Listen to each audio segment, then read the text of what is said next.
Hi guys, good morning, శుభోదయం. ఈరోజు దేవి నవరాత్రుల్లో భాగంగా ఈరోజు రెండవ రోజు. ఈరోజు అమ్మవారి అవతారం గాయత్రీదేవి అనమాట. ఈరోజు అమ్మవారికి నైవేద్యం కింద అల్లం గారెలు కానీ పెసరగారెలు కానీ పెట్టచ్చు.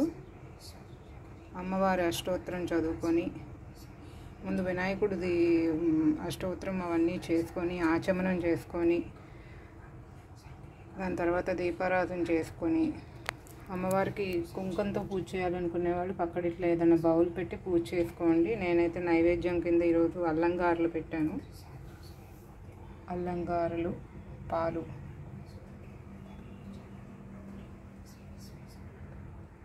అండ్ గాయత్రీదేవి మంత్రం కూడా ఉంటుందండి. ఓం భూర్భువస్వాహ తత్సర్వితుర్వరేణ్యం భర్గో దేవస్య ధీమహి ధియో యోనః ప్రచోదయాత్. అంటే ఈ మంత్రాన్ని వీలైనన్ని సార్లు చదువుకోండి. మనసులో అనుకున్నా పర్లేదు, లేదా పూజ చేసేటప్పుడు అమ్మవారి దగ్గర అనుకున్నా పర్లేదు అనమాట. మీ ఇష్టం, ఎట్లా కుదిరితే అలాగే. ఎలా కుదిరిన వాళ్ళు అలా చేసుకోవచ్చు. అమ్మవారి ఆశీస్సులు మీ అందరికీ ఉండాలని నేను కోరుకుంటున్నాను.